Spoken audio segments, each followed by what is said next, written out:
إن الحمد لله نحمده ونستعينه ونستغفره ونؤمن به ونتوكل عليه ونعوذ بالله من شرور أنفسنا ومن سيئات أعمالنا. من يهده الله فلا مضل له ومن يضلله فلا هادي له، ونشهد أن لا إله إلا الله وحده لا شريك له، ونشهد أن محمدًا عبده ورسوله. أما بعد، إن الله وملائكته يصلون على النبي يا أيها الذين آمنوا صلوا عليه وسلموا تسليما. اللهم صل على محمد وعلى آل محمد كما صليت على إبراهيم وعلى آل إبراهيم إنك حميد مجيد. عزیزان دعا بفرمایید الله سبحانه و تعالی آنچه که اینجا گفته می شود در دربار خودش قبول بفرمایند و به همه من و شما توفیق عمل کردن را عنایت بفرمایند. عزیزان، چند مدت پیش جوانی آمد گفت که پدرم پیر شده است و هیچ نماز نمیخواند. مو سفید شده است، ریشش سفید هست و الان از 60 سال به بالا عمر دارد و هیچ نماز نمیخواند. زنی تماس گرفته بود شوهرم هیچ نماز نمیخواند، آیا برایم جایز است که از او طلاق بگیرم؟ مادری از اولادهایش شکایت میکرد که هیچ نماز نمیخوانند. کسی میگفت برادرم در عمر 30 سالگی وفات کرد، در عمر 30 سالگی وفات کرد و هیچ نماز نمیخواند. گفت آیا برایم جایز است که من از طرف او قضایی بیاورم و نمازهایش را قضایی بیاورم؟ طبعا شما میدانین که هیچ کسی نمیتواند چه از زنده و چه از مرده نمازهایش را قضایی بیاورد. نماز عبادتی است که خاص به یک شخص تعلق دارد، باید خودش انجام بدهد. در این روزها که شبها کوتاه شدند، تعداد زیادی از جوانان را میبینیم که برای نماز صبح بیدار نمیشوند. بسیار خطرناک است والله. بسیاری از جوانان را مشاهده میکنیم که در پرتگاه هلاکت قرار دارند. دقیقاً در پرتگاه هلاکت قرار دارند. آیا میدانید که با تارک نماز در قبر چی میشود؟ آیا میدانید در قبر با کسی که نماز نمیخوانند چی میشود؟ بسیار وحشتناک است والله. قلبها میلرزند، البته قلبهای بیدار، قلبهای زنده به حرکت میآیند. والله با شنیدن این سخنان والله قلبهای زنده به حرکت میآیند. در سفر معراج رسول الله صلی الله علیه و سلم مردمانی را دیدند که کسانی بر بالای سرشان ایستاد بودند، یعنی اینها خواب بودند، اینطور دراز کشیده بودند، به پشت خوابیده بودند. بر بالای هر کدام اینها یک نفر ایستاد بود که همراهش سنگهای بسیار کلان کلان بود. بعد با این سنگهای کلان میکوبید بر بالای او شخصی که پایین خواب بوده است و سرش را میشکستند و توته توته میکرد و تکه تکه میکرد تا ای که متلاشی میشد. باز این سرش جور میشد، باز از دوباره این میزد، سرش میشکست و توته توته و تکه تکه میشد و متلاشی میشد. این بار همین قسم تکرار میشد و ادامه داشت. رسول صلی الله علیه و سلم از جبرئیل پرسان کردند اینها چه کسانی اند؟ اینها اعمالشان چی بوده است که الان به این روز افتاده اند؟ دقیقاً یک نفر بر بالای سرش ایستاده است، با سنگ بسیار بزرگ بر سرش میکوبد، سرش تکه تکه میشود و متلاشی میشود، باز جور میشود، باز میزند، باز جور میشود، باز میزند. جبرئیل فرمود هؤلاء الذين تساقلت رؤوسهم عن الصلاة، اینا کسانی هستند که سرهایشان برای نماز سنگینی میکرد. برای نماز بیدار نمی شدند، نماز را نمی خواندند، یعنی در نماز سستی و تنبلی می کردند، نماز را در وقت خود ادا نمی کردند. برای رفتن به وظیفه و به کار یا پهنتون یا مکتب ساعتش را، موبایلش را تنظیم می کند که ناوقت نشود. به خاطر رفتن به کار، به خاطر رفتن به پهنتون، به خاطر رفتن به مکتب، به خاطر رفتن به وظیفه تا ناوقت نشود و قصدا نماز صبح را ترک می کند. این کسی که در این حدیث آمده است که بر بالای سرش سنگی کوبیده می شود و سرش تکه تکه می شود، کسی است که از نمازها بالاخص نماز صبح خواب می ماند و بیدار نمی شود. جوانان بروید به قبرستان الان و لحظاتی را انجا با فکر بنشینید و والله الان انجا کسانی هستند، الان در قبرستان کسانی هستند که خوابیدند و بر بالای سرشان یک نفر ایستاد است با سنگ بسیار بزرگ و میکوبد بر بالای سرش و سرش را متلاشی می کند و تکه تکه می کند، باز سرش جور می شود، باز با یک سنگ بسیار بزرگ بر بالای سرش می کوبد و سرش متلاشی می شود. همین حالت در قبرستان ادامه دارد. چه کسی گفته است؟ محمد رسول الله صلی الله علیه و سلم. اینها کسانی هستند که از نماز خواب ماندند، اینها کسانی هستند که برای نماز صبح بیدار نشدند، در نمازها سستی و تنبلی می کردند. والله بسیار خطرناک است. والله این صحنه را نمی توانید تحمل بکنید، حتی جوانان شما نمی توانید تصورش را بکنید. اما دقیقا همین حالت الان در قبرستان وجود دارد، بر بالای بعضی ها ادامه دارد. بسیار خطرناک و وحشتناک است. شاید بگویید این قدر سخت نگیرید، الله غفور و رحیم است. عجیب است جمله‌ای که الان همه یاد دارند، الله غفور و رحیم است، الله غفور و رحیم است. قسم به الله که در فهم این معنا به خطا رفته اید، اشتباه می کنید. تو با این گپ‌ها خود را بازی می دهید. جوان، تو با این گپ‌ها الله غفور و رحیم است، تو با این گپ‌ها خود را بازی می دهید. نماز نمی خواند، الله غفور و رحیم است. آفتاب برآمده است، نمازش را می خواند، الله غفور و رحیم است. بله الله غفور و رحیم است. خب برای چه کسی؟ برای چه کسی الله غفور و رحیم است؟ عزیزان جوانان، الله غفور و رحیم است. برای چه کسی الله غفور و رحیم است؟ برای کسی که به طرف الله روی بیاورد، برای کسی که توبه بکند، نه برای کسی که نماز ترک کرده است، توبه نمی کند و میگوید الله غفور و رحیم است. نماز نخوانده و فوراً توبه کند، دروازه توبه باز است، الله غفور و رحیم است. الله غفور و رحیم است برای کسی که به نافرمانی و معصیت از دنیا نرود، به نافرمانی، به ترک نماز از دنیا نرود. الله غفور و رحیم است برای او. الله غفور و رحیم است که هرچی زودتر توبه کنید، برگردید به سوی الله. الله غفور و رحیم است. بشنوید پروردگارتان چی میگوید. انما التوبة على الله للذين يعملون السوء بجهالة ثم يتوبون من قريب فأولئك يتوب الله عليهم وكان الله عليما حكيما. یقینا قبولیت توبه نزد الله برای کسانی است که از روی غفلت مرتکب گناه میشوند، بعد زود توبه میکنند. اینها کسانی هستند که الله توبهشان را قبول میکند و الله دانا و حکیم است. دقت کردین چی گفت الله؟ ثم یتوبون من قریب، سپس زود توبه میکنند، زود توبه میکنند. آیه بعدی را بشنوید. وليست التوبة للذين يعملون السيئات حتى إذا حضر أحدهم الموت قال إني تبت الآن. توبه برای کسانی نیست که دائم مرتکب گناه میشوند تا اینکه وقت مرگ یکی از آنها فرا میرسد بعد میگوید من الان توبه میکنم. توبه برای چنین کسانی نیست.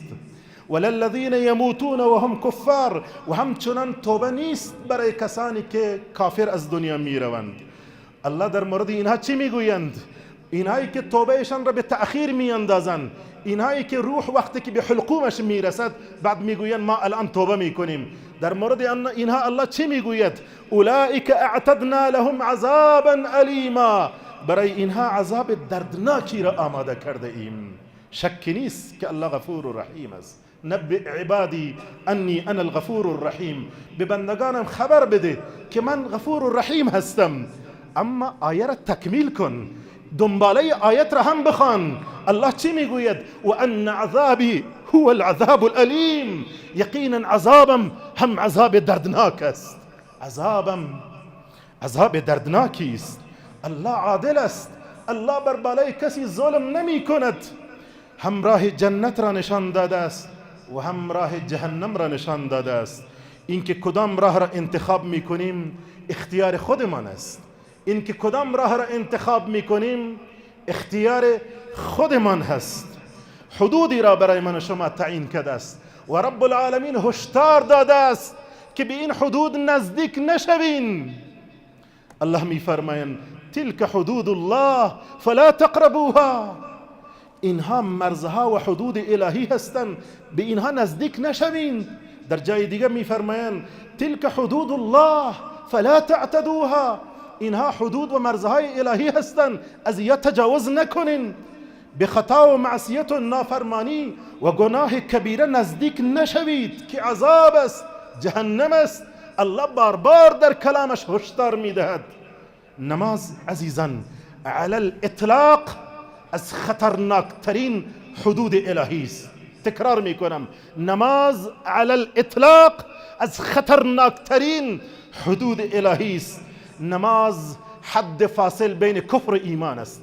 تکرار میکنم، امیدوار هستم که این صحبت ها را امروز بسیار با دقت بشنوید، با قلبهایتان بشنوین. محض رضای خدا میگویم با قلبهایتان این سخنان را بشنوین. نماز حد فاصل بین ایمان و کفر است. در مورد زنا چه فکر میکنید؟ آیا جرم کلان هست یا نیست؟ در مورد زنا میدانین الله چی میگوید؟ انه کان فاحشة و ساء سبیلا، زنا کار بسیار زشت و نفرت انگیز است و راه بد و گمراه کننده است. در مقابل زنا الله وعید عذاب را داده اند. خشم پروردگار را در پی خود دارد. عاق شدن از پدر و مادر جرم کلان است. همه من و شما میدانیم کسی که عاق شود، کسی که نافرمان پدر و مادر باشد، رباخوری جرم کلان است، شرابخوری جرم کلان است. آیا میدانید که ترک نماز از همه اینها جرم بزرگتر است و گناه بزرگتر است؟ حتی از زنا، حتی از شراب، حتی از ربا، ترک نماز و نماز نخواندن جرمش کلانتر است. همه اینها گناهان بزرگند، اما ترک نماز از همه اینها بزرگتر است. چرا؟ چون ترک نماز در واقع منهدم نمودن دین است. گویا که دین را منهدم کرده اید. عزیزان بشنوین صحبت مرا، چون من میدانم در هر خانه یک تارک یا دو تارک یا سه تارک وجود دارد. یک نفر حتما نماز نمیخواند، پدر نماز میخواند اما همسر نماز نمیخواند، مادر نماز نمیخواند، برادر نماز میخواند، همشیره نماز نمیخواند، پدر نماز میخواند اما یکی از اولادها نماز نمیخوانند. بشنوین عزیزان، ترک نماز منهدم نمودن دین است. چرا؟ چون نماز ستون دین است. وقتی که ستون دین از بین رفت، دین از بین می رود. چرا؟ چون فرمود صلی الله علیه و سلم العهد الذي بيننا وبينهم الصلاة فمن تركها فقد كفر. نمیتوانم این را دیگه قسم توجیه بکنم. من آنچه که رسول الله گفته است به شما میگویم. فرمود عهد و پیمان در میان ما و آنان نماز است. کسی که نماز را ترک کند کافر شد. این هیچ ملا و مولوی نگفته است، این نه کدام حکومت گفته است، این نه کدام پروفسور گفته است، این نه کدام صوفی گفته است، این نه کدام تبلیغی گفته است، این محمد رسول الله گفته است. فقط کافر شده است کسی که نماز نخواند. عهد و پیمان در میان ما و آنان نماز است. کسی که نماز را ترک کند کافر شده است. یعنی فرق میان ما و منافقین با نماز است. شراح نوشته میکنن فرق میان ما و منافقین با نماز است. کسی که نماز نخواند در حکم کفر داخل شده است. الله حفاظت بفرمایند. والله خطرناک است. علما در مورد حکم تارک نماز اختلاف نظر دارند. امروز میخواستم این را عرض کنم. علما در مورد این که کسی نماز را ترک کند قصداً، در مورد این یک اختلاف نظر وجود دارد. لازم است فرد شما بدانید این را. ائمه ثلاثه، وقتی میگوییم ائمه ثلاثه یعنی امام شافعی، امام مالک، امام احمد بن حنبل، این سه امام معتقد هستند که تارک صلات، کسی که قصداً نماز را ترک کند، برای حکومت اسلامی جایز است که او را به قتل برساند. چه کسی گفته است؟ سه امام، امام شافعی، امام مالک، امام احمد بن حنبل، فتوای قتل تارک صلات را دادند. قتل. میگویند کسی که نماز را ترک کند، حکومت اسلامی میتواند او را به قتل برساند.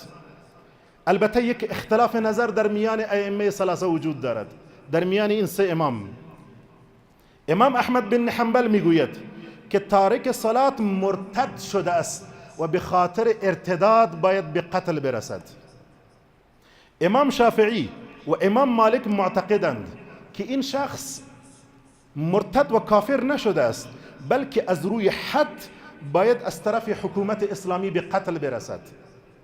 امام احمد بن حنبل میگوید کسی که قصداً نماز را ترک کند مرتد شده است، از میراث محروم می شود و احکام میراث در حق او جاری نمی شود، بلکه احکام مرتد در حق او جاری می شوند. والله خطرناک است. نمی توان بر او جنازه خواند، نمی توان او را در قبرستان مسلمانان دفن کرد. فتوای امام بزرگ مسلمانان امام احمد بن حنبل رحمه الله است. نمی توان بر بی نماز جنازه خواند و نباید در قبرستان مسلمانان او را دفن کرد. اما امام ابو حنیفه رحمه الله مخالف قتل و کشتن است. امام ابو حنیفه رحمه الله میگوید که تارک نماز را باید حبس و بندی کرد تا توبه نکند، او را رهایش نکنند. این انسان فاسق است و مجرم است. اما امام احمد بن حنبل میگوید اگر کسی دیده و دانسته قصداً نماز را ترک کند، کافر و مرتد می شود، مستحق قتل است، یعنی نه غسل داده شود. توجه کنین، امام احمد بن حنبل می گوید اگر کسی قصداً نماز را ترک کند، نه غسل داده شود، نه کفن کرده شود و نه در قبرستان مسلمانان دفن کرده شود. سبحان الله. شاید الان متوجه شده باشید که مسئله نماز چقدر مهم بوده است. ترک نماز چقدر خطرناک است. نماز جوانان چیز اضافی نیست که اگر وقت بود میخوانید، اگر وقت نبود نمیخوانید. ان الصلاة كانت على المؤمنین کتابا موقوتا. نماز بر مؤمنان فریضه است که در اوقات معین مقرر گردیده است. دل بخواهی نیست که تو دلت بخواهد نماز بخوانید، دلت نخواست نماز نخوانید. وقت بود نماز بخوانید، وقت نبود نماز نخوانید. نه خیر، اینطور نیست. نماز در هیچ حالتی ساقط نمی شود. اعلان را بشنوید، نماز در هیچ حالتی ساقط نمی شود. الان ممکن زکات به خاطر نبود نصاب و یا نبود حولان حول، چون سال بر بالای مالتان نگذشته است، ممکن زکات بر بالایتان فرض نباشد. وقتی توان رفتن به حج را نداشته باشید، پیسه نباشد، توان نباشد، ممکن حج بر شما فرض نباشد. روزه رمضان اگر در سفر باشید یا مریض باشید، ممکن بر شما فرض نباشد الان روزه رمضان. اما نماز در هیچ حالتی ساقط نمی شود. فقط از زنی که در حالت مهوار باشد، زن حائزه، زن نفسا که در حالت مهوار بعد از زایمان باشد، یا زنی که در حالت مهوار باشد، یا کسی که دیوانه باشد، یا طفل، یا کسی که هنوز به سن بلوغ نرسیده است. بس و سلام.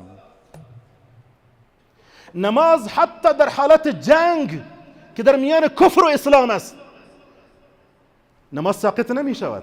در حالت جنگ، نه در حالت امن ساقط می شود، نه در حالت جنگ ساقط می شود، نه در حالت مریضی ساقط می شود، نه در سفر ساقط می شود، نه در حضر ساقط می شود، نه در بودن آب و نه نبودن آب. آب اگر نباشد تیمم کن، نماز بخوان، نماز ساقط نمی شود. حتی با نبودن آب هم نباشد، نماز بخوان، تیمم کن. اگر دست و پایتان فلج باشد، نماز ساقط نمی شود. کی گفته است؟ دست و پای فلج است، نماز ساقط نمی شود. همه اینها نشان میدهند که این فریضه الهی بزرگ است. تمام فرائض میدانیم اعلان فرضیتش در روی زمین شده است. حج، زکات، روزه. میدانیم فرضیت اعلان فرضیت نماز در کجا شده است؟ در شب معراج در آسمان ها اعلان فرضیت نماز شد. در ابتدا 50 نماز فرض شد. تصور بکنین الان اگر بر من و شما 50 نماز در 24 ساعت فرض می بود، 50 مرتبه باید بلند می شدید نماز می خواندید. سبحان الله. الله با لطف و کرمش تخفیف دادند تا اینکه به 5 نماز رساندند که با خواندن این 5 نماز ثواب 50 نماز می رسد. در سفر معراج الله این تحفه را به رسول الله دادند. این نشان میدهد که چقدر بزرگ بوده است این فریضه الهی به نام نماز. این چقدر بزرگ بوده است که الله در آسمان ها به رسول الله دادند. این تحفه را برای رسول خدا صلی الله علیه و سلم تقدیم کردند. نماز معراج مؤمن است. لذا کسی که میخواهد عروج بکند و به مرتبه بلند برسد به نماز متوسل شود. الان شما فکر کنید که تارک نماز چطور میخواهد زندگی کند. والله زندگی بر او حرام است. زندگی بر کسی که برای الله سجده نمی کند، این زندگی بر او حرام است. چه قسم انتظار رحمت و برکت را داشته باشد، چگونه انتظار توفیق و گشایش را داشته باشد و رهیابی. روزانه چند مرتبه میشنوید حی علی الفلاح، بیاین به طرف رستگاری. آیا تا الان فکر کردید که همین حی علی الفلاح چه پیامی دارد؟ آیا تا الان فکر کردید حی علی الفلاح بیاین به طرف رستگاری؟ یعنی کامیابی و رستگاری فقط با نماز است. یعنی بدون نماز نه خیری است، نه برکتی است، نه رستگاری است و نه توفیقی است. کسی که نماز نمیخواند در واقع او ریسمانی بین خود و بین پروردگارش را قطع کرده است. او بریده است، او رابطه اش را قطع کرده است. او دیگه در ذمه الهی نیست، او دیگه در ذمه و ضمانت و حمایت رب العالمین قرار ندارد. کسی که نماز نمیخواند. چرا؟ چون فرمود صلی الله علیه و سلم من ترک الصلاة متعمدا فقد برئت ذمة الله و رسوله. کسی که قصدا نماز را ترک کند دیگه ذمه الله و رسول از او گرفته می شود. دیگه او در امان رب العالمین نیست، او در حمایت پروردگار نیست. فکر می کنم بسیار برایتان عادی معلوم می شود وقتی می گوییم شما در حمایت رب العالمین نیستید. نه، قماندان منطقه اگر دنبالت باشد میخواد شما را گرفتار کند، جلب شما را گرفته است، شما حتی در همین وطن هم دیگر میخواین نباشین، میخواین بگریزین، چون جلب شما آمده است از طرف قماندان منطقه. تو دیگر در حمایت رب العالمین قرار ندارید. میدانید چه معنا دارد؟ این محمد رسول الله گفته است فقط برئت ذمة الله و رسوله. ذمه الله و رسول دیگه از او گرفته می شود، حمایت الله و رسول از او گرفته می شود. بعضی میگویند صلات از صله گرفته شده است، یعنی با نماز ارتباط بین بنده و الله برقرار می شود.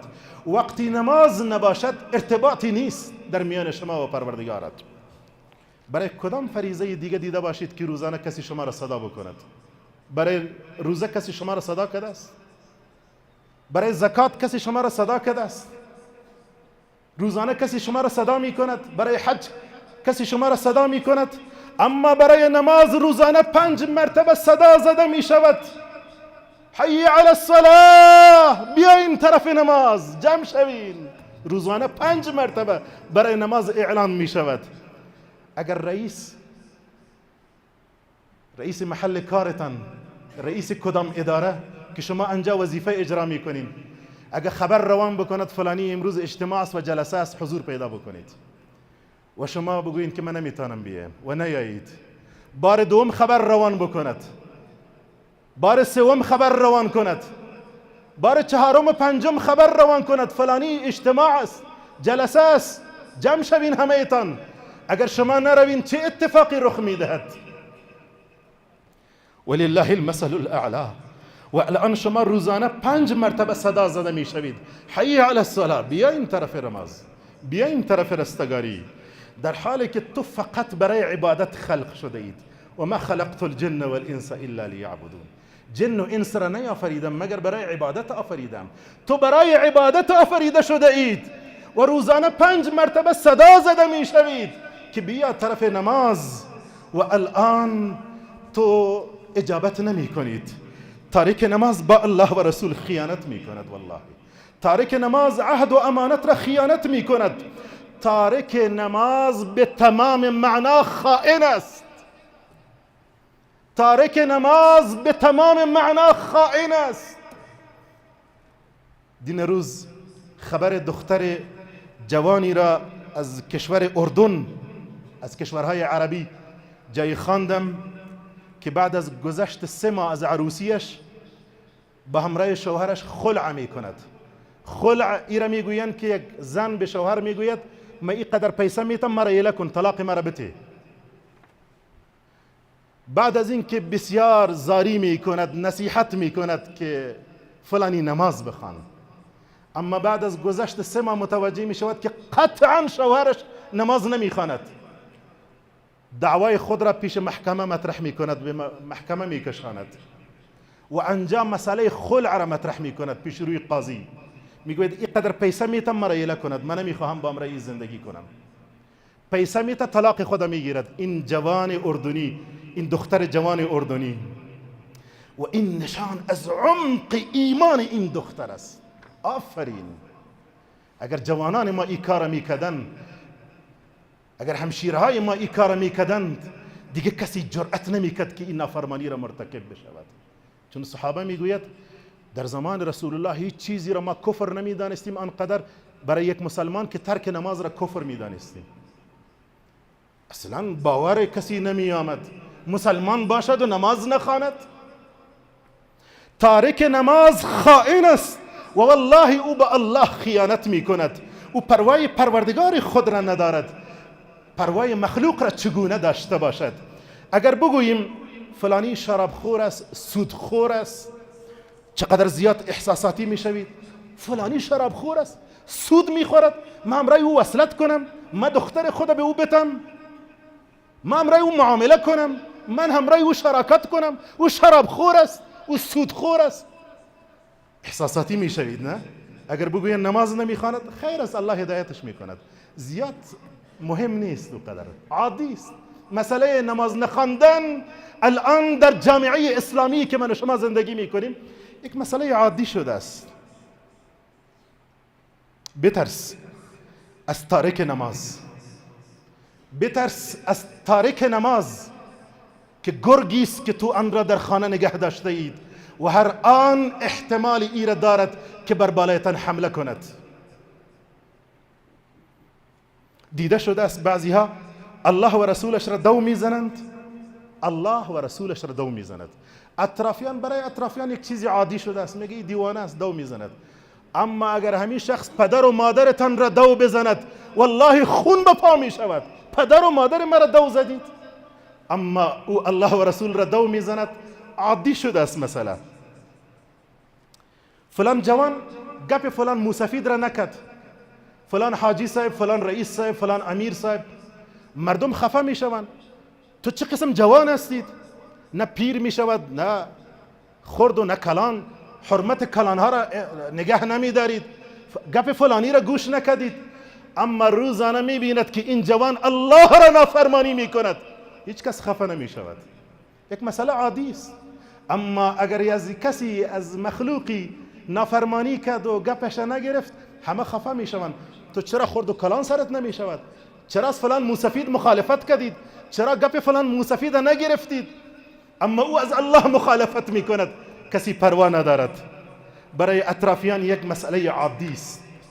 ببینید معیارها چقدر تغییر کردند. اگر میخواهید که ارزش و جایگاه خود را نزد الله بدانید، ببین نماز در زندگیتان چقدر ارزش دارد. به همان مقداری که نزد الله ارزش دارید، معلوم می شود که باید نماز هم برایت ارزش داشته باشد. به همان مقداری که نماز برایت ارزش دارد، تو نزد الله هم ارزش دارید. یکی از نیکان و صالحین وقتی که چکش آهنگری را بالا می برد که تا بر بالای فلز و آهن بزند، وقتی صدای الله اکبر را می شنید نمیزد، او چکش خود او طرف می ماند، میرفت به طرف نماز. ببینین ایره میگوین تعظیم نماز چقدر برای اینها مهم بوده است. سبحان الله. چه فکر میکنید کسی که به محض شنیدن الله اکبر از کار و کسب خود میرود و همه چیز رها میکند و به طرف مسجد میرود، چه فکر میکنید الله او را ضایع میکند؟ والله الله او را در دنیا و آخرت عزت میدهد. اولین چیزی که در روز قیامت از تو پرسان می شود والله نماز است. نماز است. اگر در جواب کامیاب شدید ما بعدش آسان است، اما اگر در نماز گیر کردید ما بعدش سختر خواهد بود. جوانان مسئله نماز را جدی بگیرین. فویل للمصلین الذین هم عن صلاتهم ساهون. ای وای بر نمازگزارانی که از نمازشان غافلند. مفسرین میگویند اینها کسانی هستند که نماز میخوانند اما نماز را در سر وقت نمیخوانند. نماز صبح را در وقت برآمدن آفتاب میخوانند، نماز ظهر را نزدیکای عصر میخوانند، عصر را نزدیکای شام میخوانند، شام را نزدیکای خفتن میخوانند، نماز را سر وقت نمیخوانند. فویل للمصلین. ای وای برای این نمازگزاران. الله میگوید برای اینها الله وعید عذاب را دادن. پس در مورد کسی که اصلا نماز نمیخواند چه فکر میکنید؟ از الان تصمیم بگیر که دیگه هرگز در نمازهایت سستی و کوتاهی نمی کنید. جوانان از الان تصمیم بگیر که دیگه هیچ وقت در نمازهایت کوتاهی نمی کنید. اگر می خواهید که در تصمیمت موفق باشید، یک راه و چاره را نشان میدم برایتان. راهش این است که به محض شنیدن آذان هیچ کاری دیگه نکن، برو به طرف نماز. به محض اینکه الله اکبر را شنیدید منتظر نمان، بگو لبیک یا الله. الله اکبر را شنیدید جوان، بگو لبیک یا الله. حرکت کن. ایره نگو که الان خود نیم ساعت دیگه وقت مانده است. نه خیر، حرکت کن به طرف نماز. برو، تو در تصمیمت موفق می شوید. هر چی زودتر بشتابید موفق تر هستید. تأخیر از جانب شیطان است. آهسته آهسته نماز از دستتان می رود. برای نمازهای قضا شده تان از همین امروز اقدام کنین. جوانان اگر نمازهایتان قضا شده اند از الان همین لحظه اقدام کنین و تصمیم بگیرین برای نمازهای قضاییتان. این نمازهای قضا شده دینی برگردنتان هست، دینی بگردنتان هست. با این دین به قبرتان نروین، با این دین به قبرستان نروین که والله انجا خطرناک است برایتان. این دین را ادا کنین. نمازهای قضا شده تان را قضایی بیاورین هر چه زودتر، چون معلوم نیست که چقدر فرصت دیگر باشد. متوجه نمازهای اولادهایتان باشید عزیزان. چنانچه که به دنیا و کاروبارشان توجه میکنید، به کار و کسب و دکانداریشان متوجه هستید، متوجه نمازهای اولادهایتان باشین. چنانچه که در فکر خورد و خوراک و پوشاک آنها هستید، در فکر نمازهای آنها باشید، در فکر دین اولادهایتان باشید. همین فرمان رب العالمین است. یا ایها الذین آمنوا قوا انفسکم و اهلیکم نارا. ای مسلمانان خود و فامیلتان را از آتش جهنم حفاظت کنین. به اولادهایتان نماز را تعلیم بدهین که آخرین وصیت رسول الله، آخرین وصیت رسول الله در سکرات مرگ الصلاة و ما ملکت ایمانکم بوده است. نماز را مراقب باشین و حق زیر دستانتان را مراعات بکنین. الصلاة تکرار کردن در سکرات مرگ. در سکرات مرگ رسول الله آخرین وصیتش همی بوده است. الصلاة جوانان، الصلاة. چون رسول الله میدانستند که نماز یعنی چی. هر چقدر گناه داشته باشید نماز ترک نکنین. هر چقدر خطا داشته باشین برگردین، نماز را ترک نکنین. چرا؟ ترک نمودن نماز منهدم نمودن دین است. دینتان را منهدم میکنین. با ترک نماز دینت را ریشه‌کن میکنید. کیف تقابل ربک و انت لا تصلی؟ کیف تقابل ربک و انت لا تصلی؟ چطور میخواهید با پروردگارت روبرو شوید وقتی نماز نمیخوانید؟ چطور میتوانید؟ نماز پاکت میکند. نماز طهارت است. نماز نظافت است. فرمود صلی الله علیه و سلم اگر از پیش روی خانه تان یک نهری تیر شده باشد و شما در اون نهر روزانه 5 مرتبه غسل بکنید، آیا چیزی از چرک در بدنتان باقی میماند؟ عرض کردن نخیر یا رسول الله. گفتن همین مثال نمازهای پنجگانه است. رسول الله فرمودند همین مثال نمازهای پنجگانه است. هر باری که سجده میکنید به مقام قرب میرسید و نزدیک شده میروید. واسجد واقترب، الله میگوید سجده کن و به الله نزدیک شو. وقتی برای نماز صبح بیدار نشدید دیگه در تو خیر و برکتی نیست. جوانان توجه کنید، صحبت بسیار مهم است. وقتی برای نماز صبح بیدار نشدید دیگه در تو خیری نیست. تو دیگه به طرف سقوط روان هستید. بشنوید از من، والله تو به طرف سقوط روان هستید. دیگر نه سکون و نه آرامش، همه چیز از شما گرفته می شود. در وقت صبح ایمانت سنجیده می شود. در وقت صبح ایمانت سنجیده می شود. فرمود صلی الله علیه و سلم نماز صبح بر منافقین بسیار گران است، بسیار سنگین است. جوانان ببینین این نماز صبح بر شما گرانی می کند یا خیر؟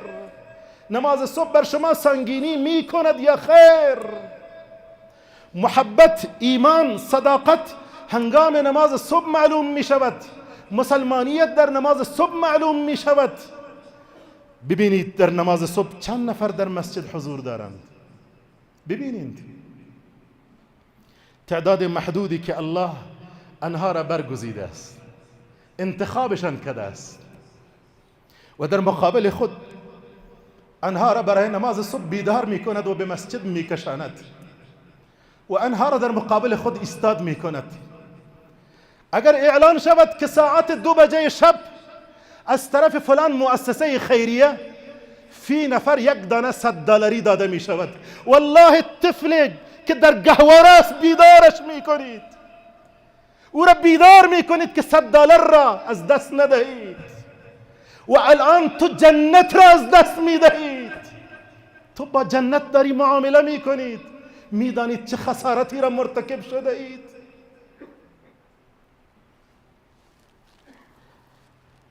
در حالی که هر صبح نه از طرف مؤسسه خیریه که اعلام می شود، هر صبح برای جمع شدن اعلام می شود. هر صبح صدا زده می شود الصلاة خیر من النوم، نماز از بهتر است از خواب. هر صبح صدا زده می شود حی علی الصلاة، بیاین طرف نماز بیاین. در این کوچه های خلوت امروز صبح نگاه می کردم، امروز صبح که می آمدم در این کوچه های خلوت فقط چند نفر موسفید را می بینید و چند نفر معدود از جوانانی که با چهره‌های نورانی به طرف نماز می آیند. امروز صبح می دیدم چند نفر از جوانان بسیار تند می آمدن کمی تکبیر اولا را از دست ندهند. در این شبهای کوتاه که خواب پوره نمی شود، شما در این کوچه های خلوت چند نفر موسفید را می بینین که می آیند به طرف نماز و چند نفر از جوانان معدود با چهره‌های نورانیشان می شتابند به سوی نماز. اینهایی که در نماز شام بودند اینها در نماز صبح کجایند؟ نماز شام که آسان است، سنجش ایمان تو در نماز صبح است، اینها در نماز صبح کجایند؟ باید کمی فکر کنیم، باید تجدید نظر کنیم، ارتباط من را با پروردگار من ارزیابی کنیم چگونه است. فلاح و رستگاری و کامیابی از نماز صبح شروع می شود. برکت و خیر هم از نماز صبح شروع می شود. کسی که صبحش را با ترک نماز شروع بکند او دیگر در ذمه رب العالمین قرار ندارد، او دیگه در حمایت رب العالمین قرار ندارد. چطور انتظار خیر و برکت را داشته باشید وقت رب العالمین بر تو غضبناک باشد؟ چطور انتظار خیر و برکت را داشته باشید وقت رب العالمین بر تو خشمگین باشد و غضبناک؟ میدانین رسول الله چی میگوید؟ فرمود صلی الله علیه و سلم اگر مردم میدانستند که در نماز خفتن و نماز صبح چقدر خیر و ثواب وجود دارد، اگر دست و پایشان فلج می بود سینه خیز می آمدند. چه کسی گفته است؟ محمد رسول الله صلی الله علیه و سلم. دست و پایتان فلج می بود، هیچ دست و پای نمی داشتید، سینه خیز محمد رسول الله می بود، با سینه تان کشان کشان به سوی مسجد می آمدین. اگر می دانستین، والله این سخن اخیر را دقت کنین، والله از این محرومیت بزرگی نیست و والله از این بدبختی هم بزرگتر نیست که صبح برای رزقت بلند می شوید ولی برای رازقت بلند نمی شوید. والله از این قدر دیگه انسان بدبخت وجود ندارد که صبح برای رزقش بلند می شود اما برای رازقش بلند نمی شود. و چه لذتی بزرگتر از این باشد، و چه لذتی بزرگتر از این باشد که شما به طرف نماز روان هستید و در حمایت رب العالمین قرار دارید و در زمان رب العالمین قرار دارید و در ذمه رب العالمین قرار دارید. از این قدر، از این شیرینتر، از این آرامش در کجا میابید؟ از این قدر بیشتر، از این قدر لذتی بیشتر را در کجا میابید؟ در جایی خواندم جمله جالب بود، جذاب: یا معشر الرجال، یا معشر الرجال اذا حلقتم اللحى واسبلتم الثياب وصليتم في البيوت فماذا تركتم للنساء. ای مردان، دقت کنین، ای مردان اگر ریشه هایتان را بتراشید، لباس هایتان را دراز کنین از بجلک های پایتان پایینتر باشد و در خانه ها نماز بخوانید، این نشانه زنانگی است. فما ترکتم للنساء، پس برای زنها چی باقی ماند؟ زن ریش ندارد، زن لباسش دراز است، زن در خانه نماز میخواند، میگوید فما ترکتم للنساء. مرد خود در صفحه اول نماز جماعت است، شما برای زنها دیگه چی باقی ماندید؟ این خصلت زنانگی است، این خصلت زنهاست. پس برای زنها چی باقی ماند وقتی ما مردها این خصلت را داشته باشیم؟ عزیزان بسیار متاسف میشوم، گاهی اوقات میبینیم یک جایی همه روان هستن به طرف نماز، آذان شنیدن، حتی در بعضی از جاها تکبیر الله اکبر در نمازهای پیشین و عصر در شهر شنیده می شود، هیچ کس پروا هم ندارد، عادی است. یک صف دو صف در داخل مسجد نماز میخوانم، برای دیگران عادی است، بسیار عادی. عزیزان به مسئله نماز توجه بکنید، اهمیت بدهید. من تجربه خود را قبلا هم به شما گفته بودم و یک بار دیگه هم تکرار میکنم. مسجد نعمتی است از نعمتهای رب العالمین. اگر قدرش را ندانید، الله اسباب کوچ کردن شما را از کنار مسجد فراهم میکند، چنان دورتان میاندازد، چون قدر مسجد را ندانستید، قدر آذان را ندانستید، قدر نماز جماعت را ندانستید. تعجب میکنم در مسجد، در خانه‌ای که نماز نباشد، در خانه‌ای که کسی که رفت آمد به مسجد نداشته باشد، یا چه قسم آرامش دارند، یا چه قسم سکون دارند. شوهری مراجعه کرده است که زنم نماز نمیخواند، مولی صاحب چیکار کنم؟ فرزندی مراجعه کرده میگه پدرم موسفید شده است، هیچ نماز نمیخواند. هفته گذشته خواهری تماس گرفته بود، شوهرم قطعا نماز نمیخواند، آیا برایم جایز است که من از او طلاق بگیرم؟ کمی نصیحتش کردم، گفتم خیر است دعا کنین برایشان، گفتم خیر است دعا کنین در حقشان که الله هدایتشان کند، ولی اصل همان است که باید طلاقش بگیرد. اگر میداند که قطعا نماز نمیخواند خیری نیست در او، خیری در او نیست. نه در چنین شوهری خیر است و نه در چنین زنی خیر است که وقتی نماز نمیخواند. چطور میتواند پدر و یا مادر اولادها باشد؟ او که الان با رب العالمین بریده است، قطع رابطه کرده است، او ریسمانش با رب العالمین قطع شده است، او دیگه در حمایت پروردگار قرار ندارد. یک نفر در خانه بی نماز باشد، همه در خطرند، هم باید برش دعا بکنین، هم برش نصیحت کنین، همه در خطرند. والله اگر عذاب بیاید همه را فرا میگیرد. یک نفر بی نماز اگر در خانه باشد، هم دعا بکنین هم نصیحت بکنین. مسئله بی نمازی عام شده است با بهانه های مختلف. یکی میگوید لباسم مشکل دارد، یکی میگوید من لباسای نپوشیدم، یکی میگوید من وضو میگیرم. میگیم جماعت است، میگه من وضو ندارم، خلاص وضو ندارم، خلاص دیگه، چون دیگه در این شهر دیگه آب پیدا نمیشود، خلاص من دیگه وضو ندارم. با همین بهانه نماز یله میکند، نماز نمیخواند. جالب است برای اطرافیان هم جالب است، مسئله عادی است.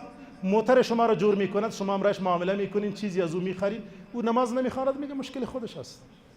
ولی اگر زور قطع رابطه میکردین، با امرای او دیگه معامله نمیکردین، با امرای او دیگه وصلت نمیکردین، با امرای او دیگه رفت آمد نمیکردین، اینها را میفهماندین که چه مصیبتی بر خود میارن، چه عذابی در انتظار اینها است. از خدا بترسین، از خدا بترسین. مسئله نمازی که روزانه 5 مرتبه برای آن صدا زده میشوید، اینقدر مهم است. برای هیچ فریضه آن قدر صدا زده نمیشود، برای 5 مرتبه صدا زده میشود. حی علی الصلاة، حی علی الفلاح. پریروز آذان صبح را میشنیدم، پنجره را باز کردم، دیدم که این آذان ماشاءالله از مسجد من و شما آذانش بسیار قوی است. با خود فکر کردم یا سبحان الله، با شنیدن این صدا اینقدر قوی چطور کسی خواب میماند؟ چطور کسی بهانه میآورد که من نتوانستم بیدار بشم؟ تو این اذان را بشنوید و بعد برای نماز حاضر نشوید، الله را چه جواب میدهید؟ اگر در همین حالت موت آمد، مرگ آمد، چی میکنید؟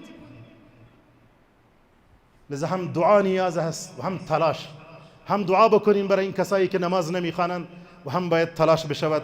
الله سبحانه و تعالی به همه من و شما توفیق عمل کردن را عنایت بفرمایند و آنچه که خیر دنیا و آخرت است الله نصیب من و شما بگرداند. الحمد لله رب العالمین والعاقبة للمتقین والصلاة والسلام على أفضل خلق سيدنا محمد وعلى آله وصحبه أجمعين. ربنا تقبل منا إنك أنت السميع العليم. ربنا اغفر لنا ذنوبنا وكفر عنا سيئاتنا وتوفنا مع الأبرار. اللهم يا عفو كريم تحب العفو فاعف عنا. اللهم أعنا على ذكرك وشكرك وحسن عبادتك.